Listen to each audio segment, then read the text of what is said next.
I'm back from the US. If you didn't know, I just spent the past 2 weeks in the US visiting my girlfriend, hence the few new shelf editions, particularly proud of this bad boy from Spirit Halloween.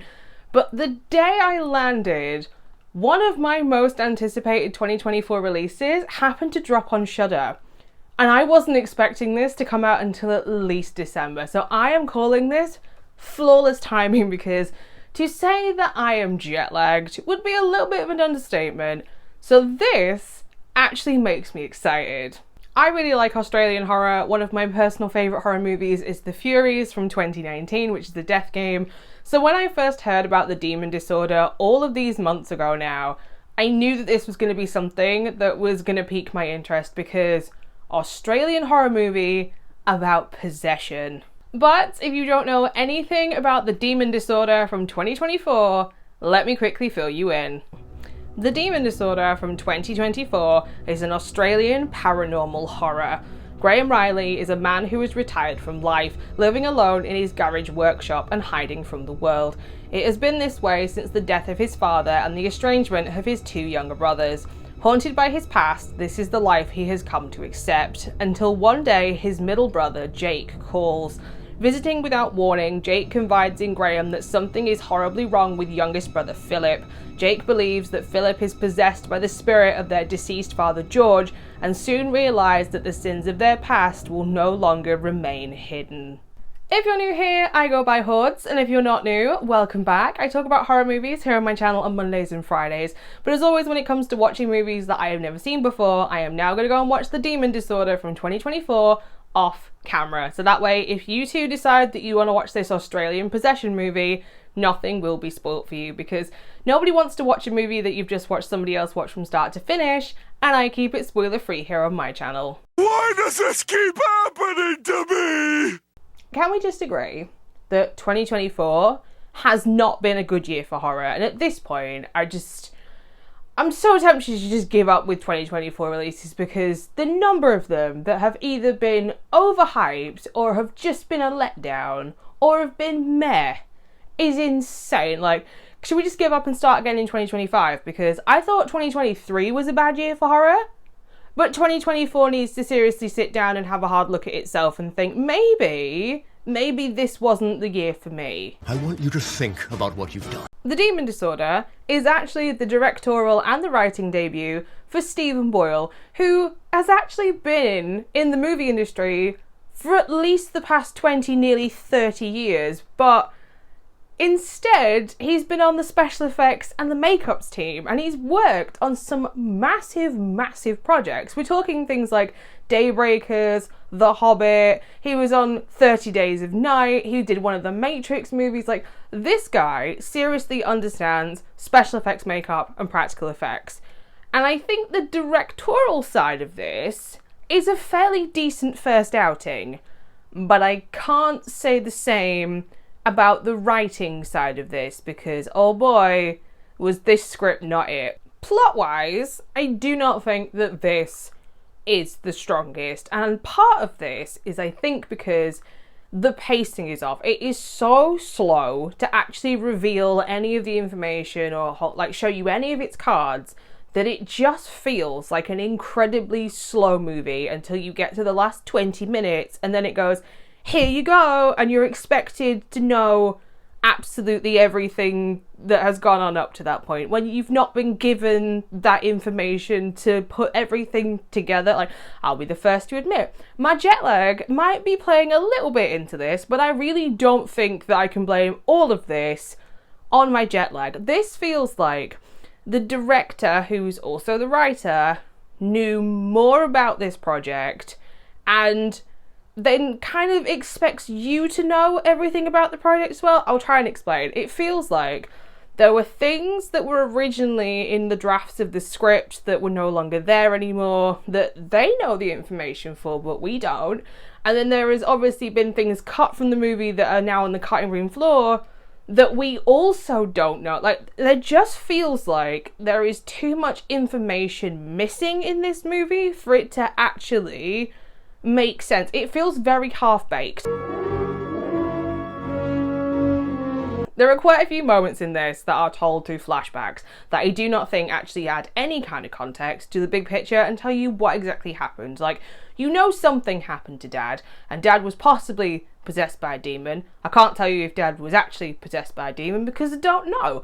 But it's shown more from a point of view of, it's like Dad had Alzheimer's or dementia, and if there was a demon, it was just a more aggressive kind of demon, and it was, rather than being aggressive all the time, it was just split-second moments. But there's one flashback where something happens. It's like, how did we get from point A to point B? Like, there is nothing that tells me how we got from here to here in the first 40 minutes. But it isn't until around the, like, 45-minute mark where you're like, oh, maybe there is actually something wrong with Phil. Like, there is a moment where you see him, and it's going to link to me talking about the practical effects, you see him bring up a fleshy, gooey thing that becomes its own sentient being. But besides that, Phil's just a bit like an angsty guy in his 20s who really doesn't want anything to do with his brothers. But again, around the 45-minute mark, you're like, oh, maybe there is something possessing Phil. Maybe there is, maybe there isn't. It's just, you're expected to just go with it. Hey there, demons. It's me, your boy. With this director, I wouldn't have expected anything else but a love letter to practical effects and special effects makeup. And that is the highlight of this movie, because these two things are the absolute standout. But I would have liked more of them. In the beginning, sort of 45 minutes to the hour mark, there isn't really that much. There's the part that I mentioned where Phil, like, regurgitates a fleshy thing that becomes its own sentient being. But besides that, there really isn't that. There's a lot of, like, black contact lenses going on, but the last, like, 25 minutes when this movie gets to come into its own and the special effects team gets to show off their abilities, that is great. I would have just liked more of it. Like, if you love the, like, gooey, biological, like, squishy kind of, like, special effects, you're gonna like the Demon Disorder. But I want more of this in the Demon Disorder because that's the best bit, and the trailer makes it out like there's gonna be a lot more of this in this movie, so I'm kind of disappointed that the trailer showed more than was in the actual movie. I love the reveal moment. The squishy gooiness of it feeds my soul. But my issue is, if they had made more out of the possession plot leading up to the big reveal bit at the end, like, it could have been insane, and instead it was just, oh, that's kind of cool. The acting is fine. There isn't a standout performance among any of the actors in this. Like, the three brothers are played very much at, like, flat levels. Like, they can just about tolerate being around each other. It's like, you know, it's more like they're acquaintances than siblings. You wouldn't think that these brothers had been through some kind of traumatic bonding experience because of something that happened with Dad. Because, can I tell you anything about the individuals? No. Can I tell you anything about them as a family unit besides at one point they all cleaned their teeth together as kids? No. And because of this, was I invested in what happened to any of them?